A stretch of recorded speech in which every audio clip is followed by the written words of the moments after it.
student at York University.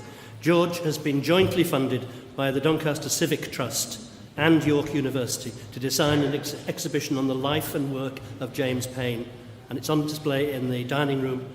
And George, would you like now to come and speak to us about your work, please? George.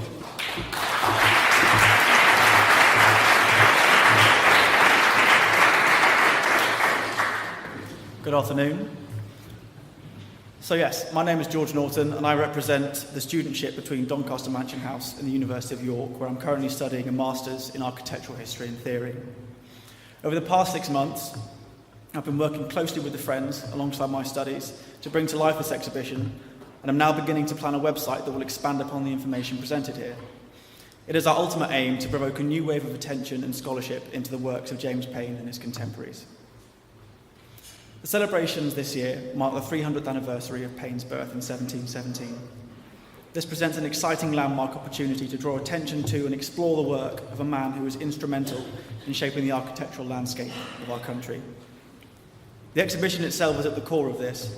As a mobile and accessible display, it can be moved after its stay at Doncaster Mansion House to other sites, expanding and maintaining the momentum begun here today.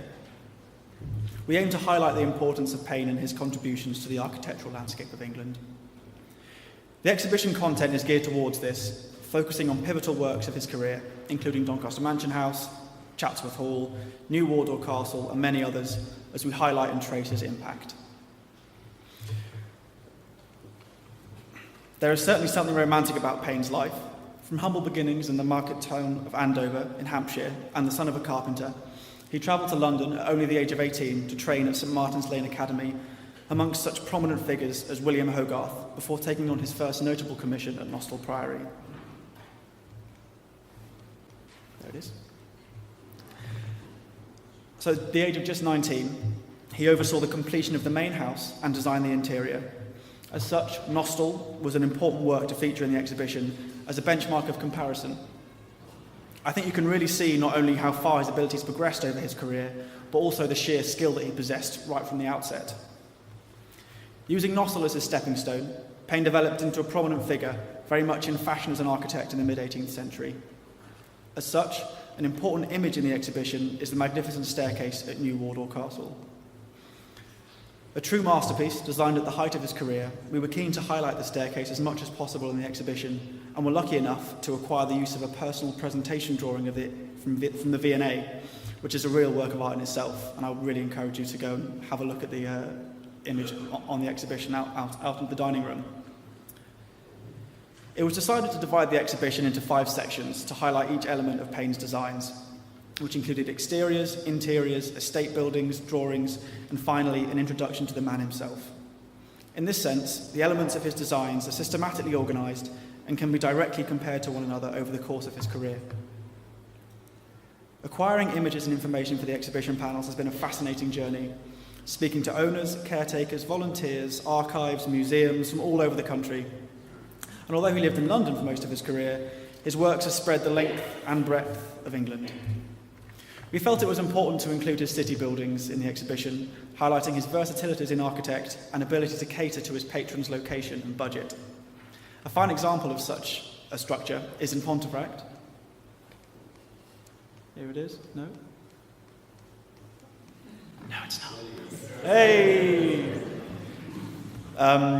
Where he briefly lived between 1745 and 46, making a fine and permanent imprint on the architecture there. Unfortunately, many of his buildings in London have since been demolished or largely refurbished, including Middlesex Hospital, which was, in its day, absolutely magnificent. Indeed, Paine's work often exuded grandeur, which works very well in capturing the imagination of the public. It portrays a lifestyle and the social dramas of the 18th century. It was very important then that these elements of his buildings were included in the exhibition. To me, it created the feeling that no space was truly private, as wealthy families sought to outdo each other with their new structures, especially when designed by none other than the notable James Paine.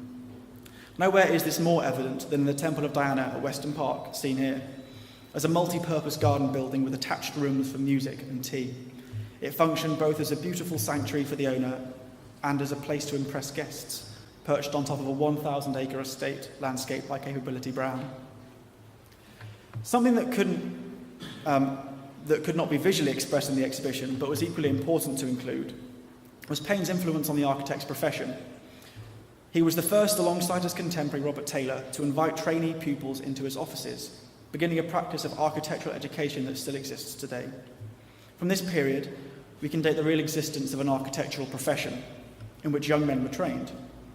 Prior to this, architects either progressed from one trade or entered the profession through a combination of circumstance and enthusiasm, often later in life. So as a figure crying out for more scholarship, Paine presents bountiful opportunities. This is reiterated by two fascinating and definitely understudied publications written by Paine himself in 2 volumes. Plans, elevations, and sections of noblemen and gentlemen's houses. Rolls off the tongue. Subscribed to by the King and Queen, his first volume came in the wake of his early successes here at the Mansion House in 1751, and the second very much towards the end of his career in 1783. These volumes included plates of his work accompanied by explanatory text that offer a rare insight into the mind of the architect as he discusses architectural processes and the way he worked with patrons. These documents present an exciting opportunity for research, and I hope this exhibition and the celebrations of Paine's life and works here today will encourage such a study. New scholarship and inquiry into Paine is especially welcome given the mystery that surrounds his final years. His death in 1789, at the age of 72, did not take place in England, but in France, where he retired to live out the last of his life. It's odd to choose France during its revolution to seek a peaceful retirement, and the site of his grave is regrettably unknown. To conclude, there is an exciting notion of discovery with Paine and his works. As we can certainly attribute 104 projects to his name throughout England, many more may lie hidden waiting to be discovered. From the grounding of the exhibition here, it is our aim to promote James Paine as a significant figure in the scholarship of Georgian architecture over the coming years and inspire a new era of discussion. It is therefore an appropriate time for us to contemplate the existing work on his illustrious career and to investigate, explore and discover new and exciting lines of inquiry into a man who shaped our architectural landscape. Thank you very much.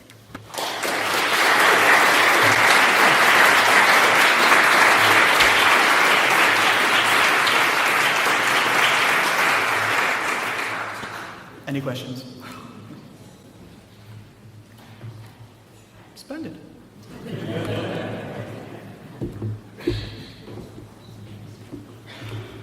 Thank you, George, very much. Our next speaker, and this will be the last speaker before we have a break for refreshments, is Helen Hutchinson.